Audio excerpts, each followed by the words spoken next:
예수 십자가의 공로 힘입어 그 말 아래 엎드려 참된 평화 얻은 주의 영이 함께함이라.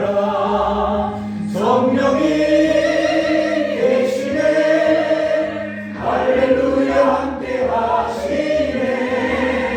좁은 길 걸으며 밤낮 기뻐하는 것 주의 영이 함께함이라. 동행하시고 모든 염려하시니 나는 숲의 새와 같이 기쁘다. 내가 기쁜 마음으로 주의 뜻을 행하는 주의 영이 함께하리라. 성령이 계시네 할렐루야 함께하시네. 좋은 길 걸으며 밤낮 기뻐하는 것 주의 영이 함께하리라.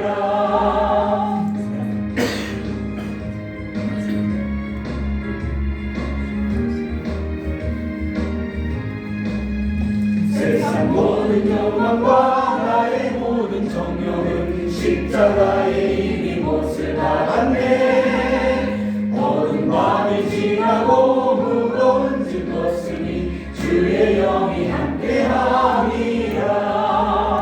성령이 계시네 할렐루야 함께하시네.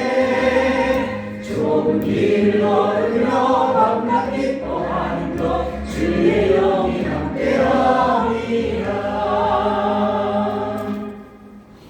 교동문 74번. 심령이 가난한 자는 복이 있나니 천국이 그들의 것이며 애통하는 자는 복이 있나니 그들의 위로를 받을 것이며 온유한 자는 복이 있나니 그들이 땅을 기업으로 받을 것이며 의에 줄이고 목마른 자는 복이 있나니 그들이 배부를 것이며 긍휼히 여기는 자는 복이 있나니 그들이 긍휼히 여김을 받을 것이며 마음이 청결한 자는 복이 있나니 그들이 하나님을 볼 것이며 화평하게 하는 자는 복이 있나니 그들이 하나님의 아들이라 일컬음을 받을 것이며 의를 위하여 박해를 받은 자는 복이 있나니 천국이 그들의 것입니다. 나로 말미암아 너희를 욕하고 박해하고 거짓으로 너희를 거슬러 모든 악한 말을 할 때에는 너희에게 복이 있나니 기뻐하고 즐거워하라. 하늘에서 너희의 상이 큽니다. 너희 전에 있던 선자들도 이같이 박해하니라. 아멘. 368장 예배에서 기도해 주시겠습니다.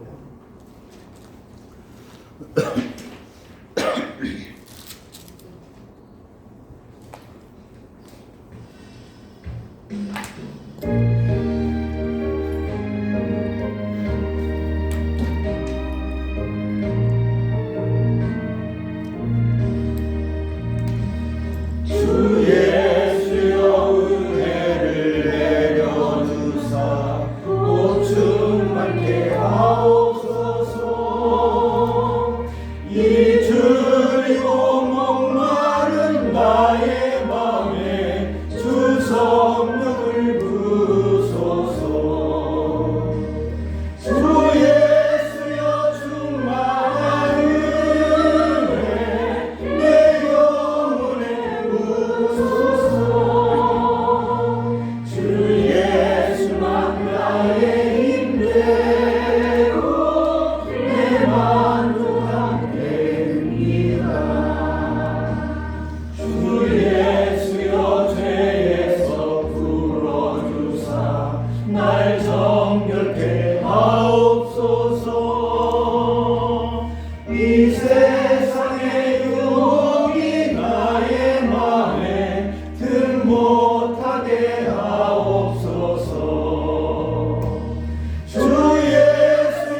다 같이 기도하겠습니다. 지금도 살아계시고 우리를 사랑하시되 끝까지 사랑하시는 주님, 믿음의 지체들이 모여 하나님 앞에 예배합니다. 이곳에 성령으로 임재하여 주셔서 하나님이 살아계심 앞에 우리가 예배하는 자로 주 앞에 섬기게 하옵소서. 우리를 율법의 저주에서 심판하지 아니하시고 아들 예수 그리스도를 이 땅에 보내주사 십자가에 못 박혀 죽게 하시며 우리의 죄값으로 대신 죽은 자 가운데서 부활하게 하시고 우리의 구주가 되게 하심을 감사합니다. 예수님을 믿고 믿음으로 이 자리에 나와 예배하오니 성령으로 함께하여 주옵소서. 이곳에 김밥교회를 세워주셔서 캠퍼스 복음화를 위해서 지체들이 함께 모여 하나님 앞에 영광을 돌리고 있습니다. 말씀이 살아있는 교회, 성령으로 충만한 임재가 있는 교회가 되게 해주셔서 젊은이들에게 복음이 증거되고 다음 세대를 준비할 수 있는 귀한 교회가 될 수 있도록 주님 인도하여 주시고 성령께서 함께하여 주옵소서. 몸된 교회를 구현하는 교회로서의 역할을 감당하게 하시고 주님이 이곳에 임재하여 주셔서 한 영혼 한 영혼을 붙잡아 주시고 한 영혼도 구원받지 못하는 영혼들이 없게 주께서 친히 역사하여 주옵소서. 오늘 또한 예배 말씀을 증거하실 김진영 장로님을 축복하사 성령으로 임재하여 주셔서 말씀이 살아있는 말씀 우리에게 임하여서 하나님이 함께하는 예배가 될 수 있도록 성령으로 붙잡아 주시고 역사하여 주옵소서. 하나님께서 우리의 예배를 기뻐 받으시고 우리가 원하고 뜻하는 바가 아닌 하나님의 뜻을 이룰 수 있는 김밥교회가 될 수 있도록 주님이 함께하여 주시고 예배 모든 순서를 인도하여 주옵소서. 예수님의 귀하신 이름으로 감사하며 기도드렸습니다. 아멘.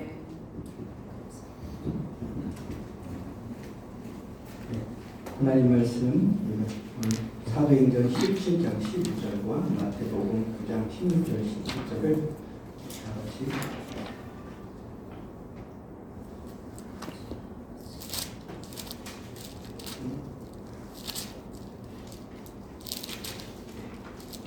보이시죠? 네, 같이 목소리로 듣겠습니다. 시작.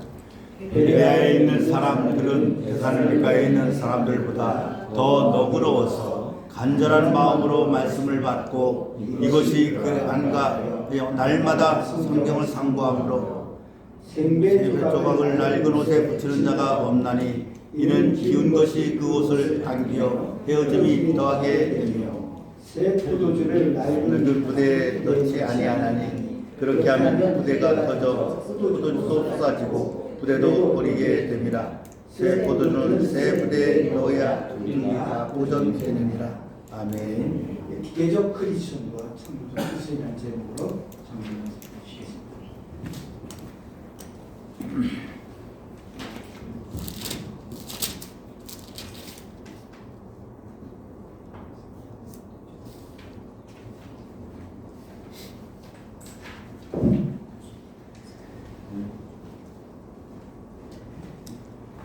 예, 제가 다른 번역으로 한번 다시 한번 읽어보겠습니다.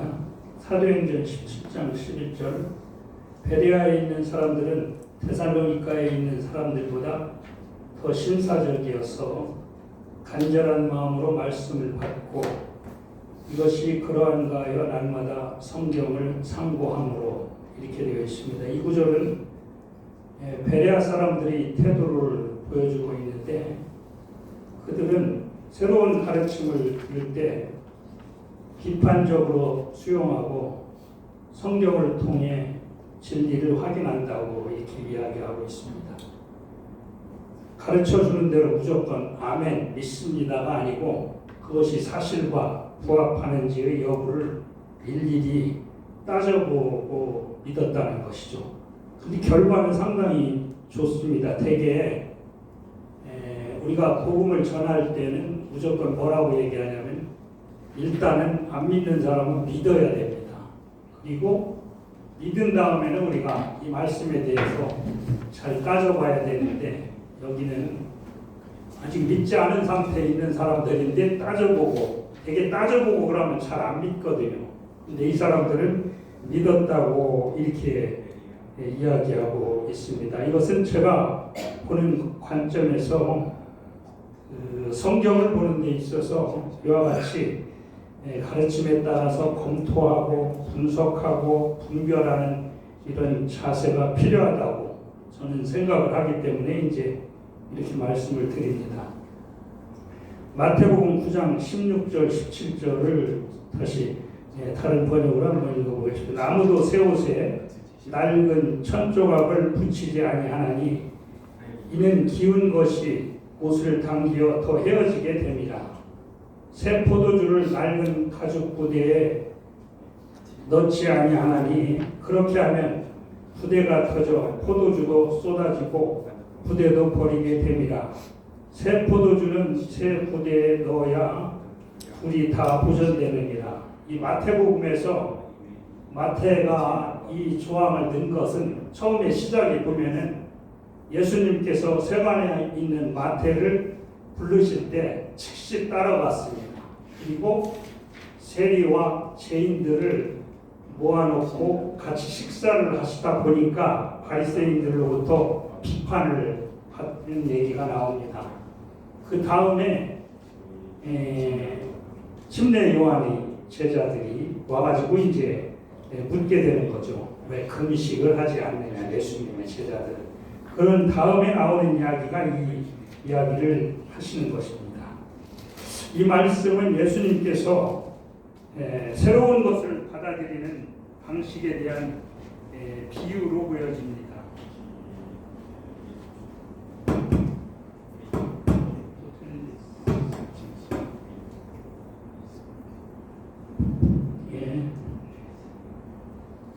새로운 것을 어떻게 받아들일 것이냐 하는 부분에 대해서 변화에 적응하는 것에 대한 이야기를 설명하는 것으로 제가 나름대로 판단을 하고 말씀을 드리고 싶습니다.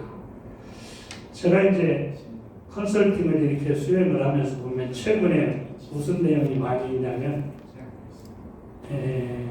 전후 세대들이 나름대로 열심히 해서 성공을 해가지고 이제 사업주가 됐습니다. 그분들이 나이를 먹다 보니까 젊은 사람들, 자기 자녀에게 회사를 물려줘야 되는 이런 상황이 되어지다 보니까 그 자녀들을 회사에 와서 이렇게 좀 배우게 하는 상황이 있어요. 그래서 좀 배워가지고 이 사업을 맡아서 계속적으로 해주었으면 좋겠다 이런 취지겠죠. 그래 이제 가가지고 이제 보다 보면은 아주 곤란한 상황이 좀 꽤 많습니다. 왜냐하면 아버지 사장님 얘기를 들어보면은 대체적으로 아들이 하는 것이 하나도 마음에 들지 않는다는 겁니다. 근데 가장 큰 게 뭐냐면은 아침에 출근하는 것부터 마음에 안 드는 거예요. 왜냐하면 내가 할 때는 나는 꼭두 새벽에 일어나가지고 제일 먼저 와가지고 이 사업을 일으키느라고 정말 열심히 노력을 했는데 아들은 전혀 그런 기미가 없다는 겁니다. 오히려 다른 직원보다 늦게 출근할 때도 있고 또 퇴근은 땡 하면은 퇴근하고 이 출퇴근하는 것부터 마음에 들지 않고 또 사업을 수행하는 데 있어서 배우려고 하는 자세도 별로 마음에 들지 않는다는 겁니다. 도대체 어떻게 해야 될지 모르겠다 하면서 얘한테 맡겼다가는 내가 평생을 일궈놓은 이 사업이 불투명한 미래가 보여지는 것 같아가지고 아주 힘이 들고 고민을 하고 있다고 얘기합니다. 근데 이제 그 과정에서 그 아들하고 이렇게 이야기를 해보면 아들은 뭐라고 하냐면 우리 아버지가 이렇게 일방적이고 독선적인 사람인지를 몰랐다는 거예요. 집에서는 안 그랬는데 회사 오다 보니까 자기가 말 한마디 하면은 일사불란하게 기계적으로 움직이다 보니까 직원들한테 대하는 것이 아주 독선적이고 어떤 부분은 심리어 폭력적이기까지 한데 그것을 아버지만 모르는 것이라는 겁니다. 세상이 바뀌어가지고 지금 어떤 세대인데 아버지는 구태의연하게 뭐 보통 요새 얘기하는 것으로 맨 라떼 얘기나 하고 앉았고 이렇게 해가지고선 자기가 볼 때는 자기도 적응을 못하지만 회사가 존재하기가 어려울 것 같다. 이렇게 이야기하는 것입니다.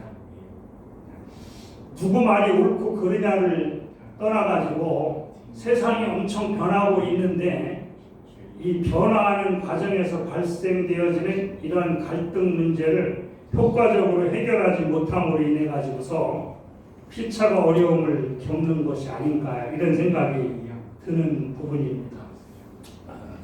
1982년에 버크민스터 플러라는 분이 인류의 지식이 2배로 증가하는데 초기에는 약 100년 정도가 걸렸다고 이렇게 이야기를 했는데 20세기 중반에는 25년 정도로 줄어들었다는 것이죠. 4배가 단추가 되어졌는데 오늘날에는 인터넷과 정보기술의 발달로 주기가 1년으로 줄어드는 것 같다고 이렇게 이야기를 하는데 어떤 학자는 6개월 정도라고 이렇게 이야기를 합니다. 근데 이것을 6개월 혹은 1년으로만 해도 30년만 지나면은 우리가 셀 수 없을 정도의 천문학적인 숫자로 빠르게 증가하고 있다는 것을 이야기하는 것이라고 볼 수 있습니다. 정말 빨리 세상이 변하는 것이죠. 옛날에는 10년이면 강산이 변한다고 했는데 지금은 10년이 아니라 뭐 1년도 안 돼가지고 강산이라는 것이 물리적인 강산뿐만이 아니라 정신적인 강산이 변하는 것은 훨씬 더 심하지 않은가 이런 생각이 듭니다. 제가 최근에 집에서 이장을 하면서 좀 몇 가지를 찾아보고 겪은 게 있습니다. 우리나라의 제사 문화에 대해서 제가 이렇게 좀 봤더니 이 제사라는 것이 유구한 전통과 역사가 있는 것이 아니더라고요. 그러니까 이 제사는 조선조에 들어와 가지고서 유교 문화와 더불어 가지고서 지배를 위한 어떠한 방법과 동일하게 들여온 문화인데 태종 때 보면 어떤 문제가 있었냐면은 제사법에 대해서 가르쳐주고 그 다음에 제사를 지내야 된다는 것을 왕명으로 이야기하고 그 다음에 직급별로는 어떻게 해야지 되는가를 구체적으로 적시해 가지고서 내려보냈는데 그 밑에서 조사한 내용으로 보니까 100가정에 한두 가정도 제사를 지내는 집이 없다고 이렇게 보고가 되어진 기록이 있더라고요. 그러면은 언제쯤 그럼 이 제사 문화가 정착이 되냐면은 중기 정도에 와가지고 조선조 중기 정도 한 200~300년이 지난 다음에 이 제사 문화가 정착이 되어서 뭐 사당을 만들고 이런 일들이 되어졌다는 것이 기록에 나와 있는 것을 제가 봤습니다. 장묘는 어떠냐? 장묘. 매장을 하는 문화가 있지 않습니까? 그죠? 저희도 이번에 이장을 하면서 많은 생각을 하고 이야기를 하면서 어떻게 하느냐는 문제를 제가 알아봤는데 제가 통계를 내가지고 제 블로그에도 올렸습니다만 2000년도에는 매장을 하는 그 비율이 65% 정도 됐습니다. 화장은 35% 정도 됐었죠. 기독교인들은 특히 화장을 잘 안 하죠. 이게 불교 문화라고 해가지고. 근데 매년 보니까 화장을 하는 그 비율이 늘어나서 1.7% 정도씩이 증가해가지고 최근에 와가지고서 몇 프로 정도 될 것 같습니까? 화장이 우리가 생각할 때 85%, 93%입니다. 그래서 이 속도라고 하면 계산적으로는 5년, 뭐 또 이게 어느 정도 이제 많이 익숙해져 있으니까 길게 잡아도 10년이면 거의 100%에 가까운 수준이 화장이 되어지지 않겠느냐 이렇게 보여지는 겁니다. 제사를 정착하는 데 걸리는 것은 관습을 바꾸는 거다 보니까 시간이 수백 년이 걸려가지고서 정착이 됐는데 최근의 제사 문제를 따지는 것을 보면은 급속하게 바뀝니다. 유림에서도 제사법이 아주 간략하게 할 수 있도록 이렇게 제시를 하고 있는데, 이유는 뭐냐면 복잡해가지고 안 들일까봐 바꾸는 거죠. 바꾸다 보니까 아주 심각한 반대를 하는 경우가 많습니다. 왜? 원칙대로 제사를 안 지낸다는 것이죠.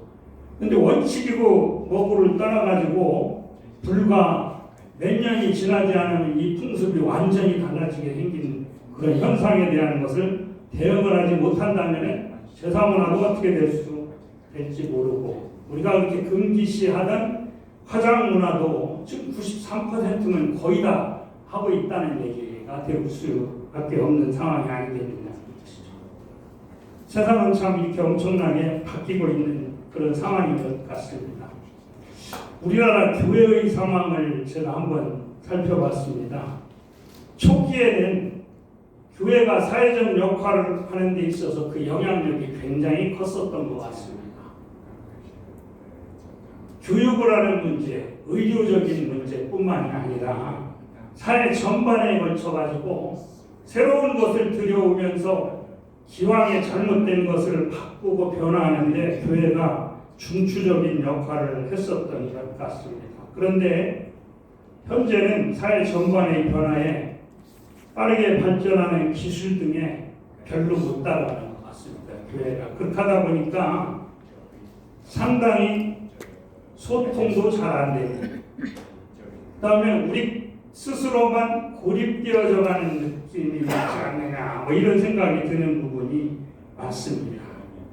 교육과 문화를 선도하는 데 있어서도 거의 그냥 우리는 따라가는 수준에도 못 미치지 않는가 하는 것이죠. 신뢰성 문제는 뭐 극도로 떨어져 가지고서 설명하기조차 어려운 상황이다, 이렇게 볼 수 있고, 핵심적인 것은 뭐냐면 대중과의 소통이 잘 안 된다는 것입니다. 가장 큰 문제는 이것이죠. 우리가 땅끝까지 복음을 증거해야 되는 사명이 있다고 하는데 소통이 되어지지 않는다고 하면 어떤 방법으로 우리가 증거를 할 것이냐 하는 문제가 될 수가 있는 것이죠. 근데 성경에도 보니까 그런 비슷한 일들이 있었습니다. 예수님 당시에 바리새인과 서기관들은 기존의 전통에 의해서 외식적인 어떤 행위를 계속적으로 반복적으로 하는 것이었습니다. 이들이 율법을 철저히 지키지만은 마음의 변화가 없고 형식적으로 어떤 행위를 하는 것에 대해서 예수님께서 아주 강력하게 질타를 하시는 것이 복음서에 보면은 나타나고 있습니다. 사마리아 여인과의 대화에서 보면은 예배를 어느 곳에서 드리냐의 문제를 가지고 예수님께 이야기를 하는 모습을 볼 수가 있습니다. 근데 예수님은 단순히 장소나 형식에 관한 문제가 아니다. 예배라고 하는 것은 우리가 신령과 진정으로 예배를 드리는 어떤 마음의 자세가 중요한 것에 대해서 이야기를 하고 있는 것이죠. 예수님께서 안식일에 병자를 고쳤더니 유대 지도자들이 와가지고 무엇을 얘기하냐면은 안식일에 병자를 고치는 게 옳으냐는 것이죠. 율법의 잣대를 갖다 대고서 옳으냐 그르냐를 따지는 것이죠. 그러나 예수님은 율법의 기계적인 적용도 물론 필요하지만 더 중요한 것이 뭐냐? 우리가 불의한 삶을 살지 않고 하나님의 뜻을 따르지 않는 이런 것보다 무엇보다도 하나님의 사랑과 자비를 나타내고 행하는 것이 중요하다고 이야기를 하는 것이죠. 이런 것들은 기계적인 어떤 신앙생활에 대한 것에 대해서 이것이 얼마나 잘못되었는가를 예수님께서 몸소 보여주시면서 바꿔주시는 그 장면을 나타내는 것이 아니겠느냐. 저는 이 부분을 제가 나름대로 생각하면서 창의적인 기독교인의 모습이다, 이렇게 이야기를 해보는 것입니다.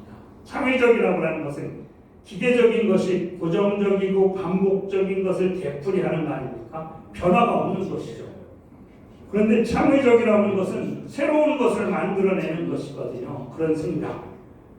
기존의 기계적인 것을 보완해서 변화할 수 있으면 창의적이라고 할 수 있는 것이죠. 예수님은 획기적인 것을 만들어 가지고서 어떻게 적용을 하는 것보다는 가능하면 기존의 것을 완전히 뒤집어 엎는 것이라기보다는 그것을 존중을 하면서 이걸 바꿀 수 있는 방법에 대한 것을 다양하게 시도하신 것들이 상당히 많이 있는 것을 볼 수 있습니다. 오늘날의 사례에 대해서 한번 제가 좀 생각을 해봤습니다. 교회가 또 그리스도인이 기계적이고 반복적이고 예측 가능한 행동들을 하는 것이 너무도 많습니다. 고정적인 신앙 패턴을 전혀 바꾸지 않죠. 성경 공부, 기도하는 방법 이런 것들이 전통적입니다. 봉사활동, 교육하는 것, 회의하는 것, 정형화된 방법에서 바꾸기를 두려워하는 겁니다. 그리고 할 줄을 몰라요. 해본 적이 없으니까. 근데 예수님은 안식일에 병자를 고치셨어요. 전통하고는 맞지 않는 것이죠. 그러나 그게 중요하고 필요하기 때문에 거부하고 시비가 걸릴 줄 알지만은 하셨었던 것입니다.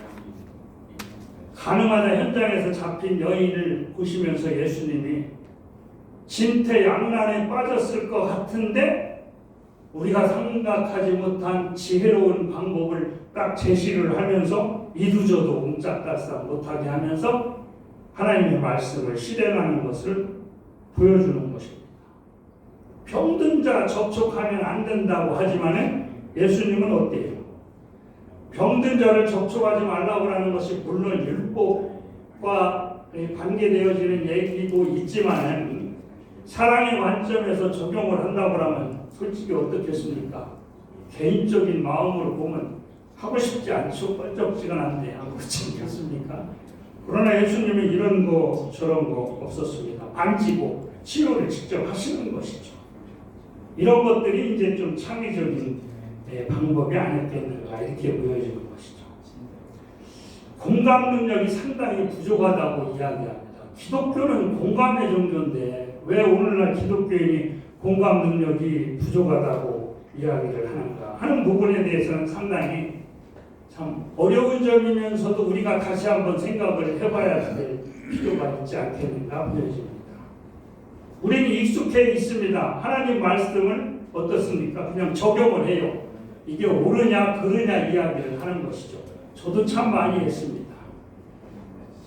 제가 제 아내하고 결혼 후에 이야기를 하는 과정에서 어떤 상황이 발생했을 때 제가 논리적으로 설명을 하고 다 이야기합니다. 그러면 아무 말도 안 하는데 나중에 하루는 조용히 둘이 얘기하는데 그런 얘기를 하는 겁니다. 김진영 씨, 당신이 일일이 이야기하는 얘기 다 맞아. 성경적이야. 머리로서 100% 이해가 가는데 가슴이 용납되지 않는다는 얘기입니다. 그럼 뭡니까? 성경적이고 논리적이고 이해 가능하고 다 하는 게 말짱 뭐라고 그래 그거 보고 헛겁니다. 소용이 없는 거죠. 왜? 가슴이 받아들여질 수 있는 일을 못하는 거 아닙니까? 그런데 예수님은 보니까 가슴이 받아들여지는 일들을 하시더라고요. 나사로가 죽은 데 가서 기적을 행하시는 것도 있었지만 일단은 뭐예요? 울으셨어요. 예수님이 공감을 하시는 것이죠. 귀신 들린 소녀를 고치실 때도 아버지가 할 수 있거든 좀 고쳐주십시오 그러니까 할 수 있거든이 무슨 말이냐고 네가 믿음이 없다고 책망을 하시기보다는 불쌍히 여기시고 그 소녀를 치료를 해주시는 겁니다. 12해를 혈루증으로 앓은 여인이 옷자락을 만지셨을 때도 누가 만졌냐 아셨죠? 책망하려고 그러신 것이 아니시죠. 그죠? 긍휼히 여기시고 그 여인을 고쳐주시는 것이죠. 베드로가 3번 부인할 것에 대해서 이야기를 하시고 예수님이 뭐라고 하십니까? 부인할 줄 알지만은 내가 너를 위해서 기도한다고 이야기하시는 겁니다. 저거 참 볼 것도 없이 몇 시간 후면은 3번씩 부인하고 떠나가는 놈이 헛소리하고 있는 이런 감정이 아닌 것이죠. 내가 긍휼히 여기고 너를 위해서 기도한다는 것이죠. 예수님 공감 능력이죠. 이것이 사실상 우리가 예수님을 통해서 배워야 될 것이 아닌가. 기계적인 크리스천의 또 한 가지 모습이 참을성이 부족하다는 것입니다. 별로 쓸데없는 것 같고 시비를 굉장히 많이 합니다. 헌금하는 방법을 온라인으로 하는 게 맞으냐 틀리냐 뭐 이런 것이죠. 성찬식을 어떤 방법으로 해야지 되느냐. 기계적으로 기왕 하던 방법을 도저히 바꿀 수 없다는 거. 왜 이거는 예배 의식인데 이런 이야기가 대두가 되어지는 겁니다. 예수님의 많은 부분을 비유로 가르치시는 것들이 성경 이곳저곳에서 나타나고 있습니다. 왜 이런 비유를 사용하셨겠느냐. 물론 그 당시에 그 여러 가지 상황이 그런 문제도 있겠지만은 가능하면은 쉽게 깨달을 수 있게 하기 위한 것이 아니겠느냐 하는 것입니다. 세리 삭개오를 만나실 때도 예수님께서 마태를 제자도 받아들인 그런 예수님이지만은 삭개오 역시 세리로서 또 세리장이죠. 죄인으로 멸시를 받았지만은 그와 소통을 하는 가운데서 삭개오의 마음이 변화가 되어지게 만드는 것이죠. 이게 그냥 어떤 율법적인 잣대 예수님의 사랑, 하나님의 사랑을 강조하는 것 이거에서 멈추지를 않으셨다는 것입니다. 아주 극적인 장면이 있었죠. 예수님이 제자들을 모아놓고 발을 씻어주시는 거예요. 오늘날 교회에서 이런 거 흉내내면서 좀 많이 하지 않습니까? 그런데 그 당시 상황으로 보면 이것은 종이 주인의 발을 씻어주는 것이죠. 어찌 주인이 종의 발을 씻어줄 수 있겠습니까? 정말 일반적으로 생각할 수 없는 부분에 대한 것을 보여주신 예라고 보여집니다. 우리가 이제 좀 더 필요하다고 보여지는 것이 뭐냐면 깊은 사고와 좀 뭔가 현상을 분석하는 것들이 필요하지 않겠느냐 이게 보여지는 겁니다. 요새 그게 잘 못하는 것이 교회는 세상과 다르다는 것이죠.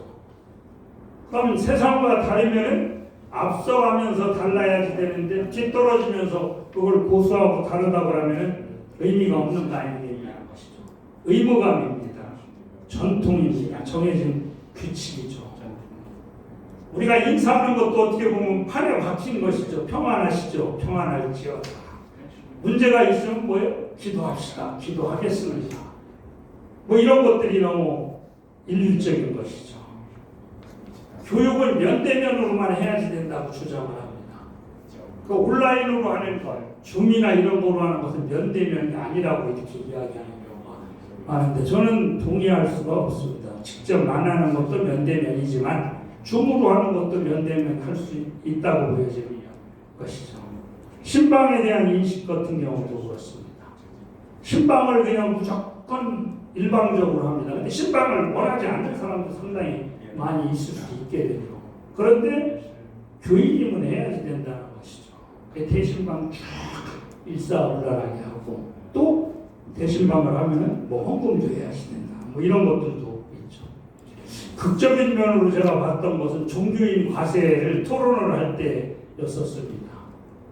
종교인 과세를 하지 말아야지 된다고 주장을 하려고 하면은 뭔가 설득력이 있고 논리적인 것을 제시를 해야지 되는데 나오신 분들이 뭐라고 하냐면은 대개 제사장 문제를 얘기를 해요.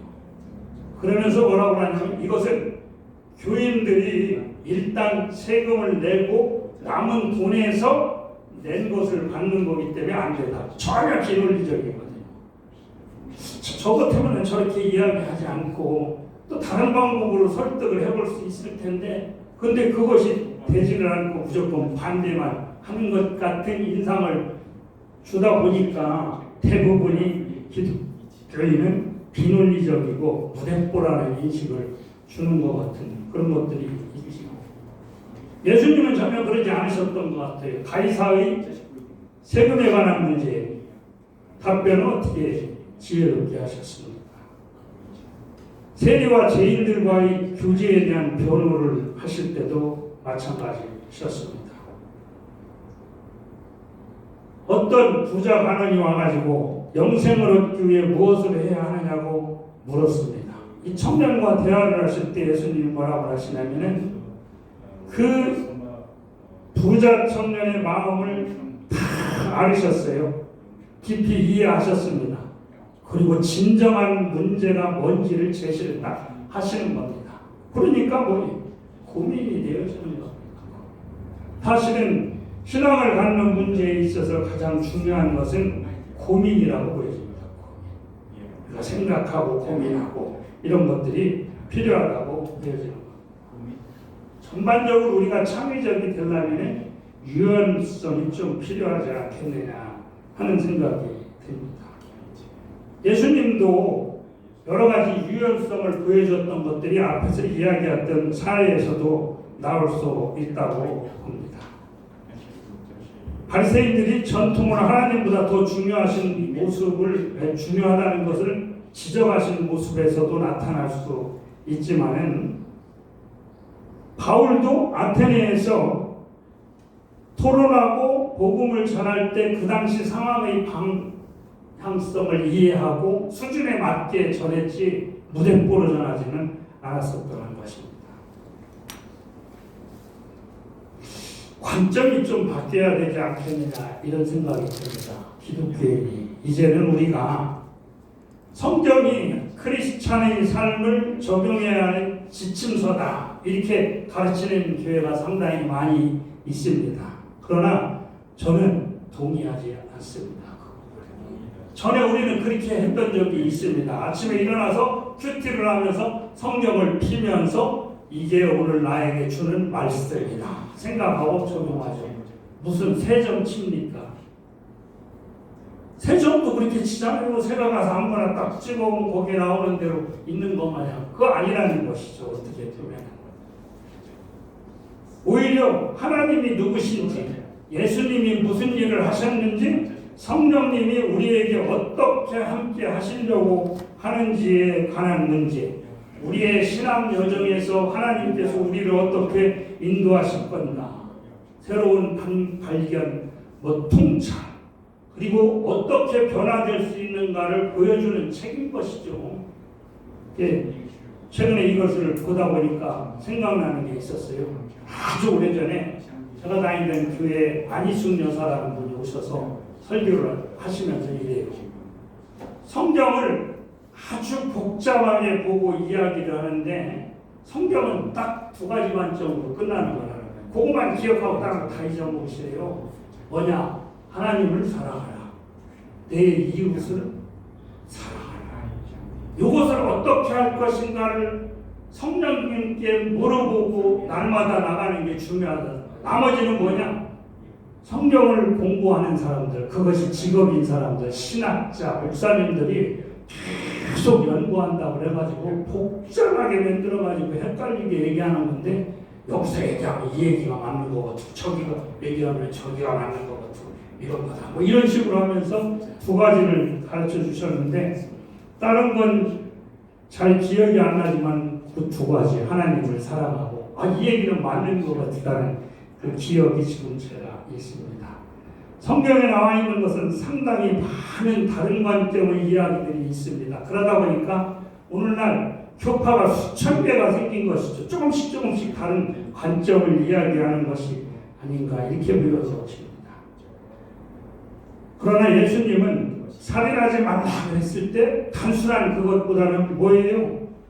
우리가 그 살인을 실질적으로 하지 않았어도 마음속에 품고 있는 뭡니까? 미움, 시기, 질투 이런 것들을 통해 가지고 사람들을 간접적으로 살인하는 것 포함해 가지고 이야기를 하시는 겁니다. 간음하지 말라 그래서 내가 어떤 사람하고 특별히 간음을 하지 않았다고 떳떳하게 큰 소리 치지만 예수님은 뭡니까? 육체적인 것을 넘어가지고 우리의 내면 속에 있는 아주 깊은 곳에서 우리가 무슨 생각을 하고 있는 것까지 포함해서 생각을 하라고 하시는 것이 아니냐는 것이죠. 이혼에 관한 문제에 대해서 모세의 율법 따라서 이혼 증서 써주고 남편이 원하면 해줘라 이렇게 얘기하지만 예수님은 그 당시에 부정한 행위가 없으면 안 된다는 것이죠. 모세의 율법보다는. 정의가 무엇이냐? 그 당시 뭡니까? 눈에는 눈, 이에는 이. 뭐 이런 식의 이야기가 나오지만 예수님은 택도 없는 얘기를 하십니다. 원수를 사랑하라는 것이죠. 원수를 사랑하라. 도저히 이게 가능한 얘기가 되는 것이죠. 저는 기도를 막 이렇게 하다 보면 주기도문을 많이 하면서 상당히 걸리는 게 하나 있었어요. 뭐냐면 다른 건 다 잘 되는데 용서하는 문제가 이게 가능한 얘기인가 이런 생각에 대해서 부딪히는 거예요. 제가 용서하지 못하는 부분이 있었던 겁니다. 그러고 이거는 안 되잖아. 도저히 이건 안 되는 걸 왜 주기도문에 넣으셨을까? 안 되는 게 아니죠. 안 되는 게 아니라 내가 안 하는 거라고. 처음에는 못 하는 거라고 생각했는데 안 하는 거라는 것이죠. 그러니까 관점이 달라지지 않는다면은 모든 것이 헛것이 될 수도 있겠다는 생각이 좀 들었습니다. 예수님과 같이 있었던 제자들이 예수님을 3년 동안 따라다니면서 동고동락을 했는데 예수님을 전혀 알지 못했지 않습니까? 그렇잖아요? 몰랐어요. 다 도망가고. 그런데 성령님이 오시고 나니까 어떻습니까? 변화가 되어질 수밖에 없는 거죠. 그때 가서 확실하게 알고 있는 것이죠. 우리가 성경을 보고 읽고 들어도 기계적, 기술적으로 되어진다고 하면 우리는 전혀 변화될 수 없지 않겠는가. 우리가 성령의 소리에 민감한 자가 되어져가지고 기계적인 크리스찬에서 벗어날 수 있기를 기대하면서 제가 간단하게 말씀 전했습니다. 기도하겠습니다.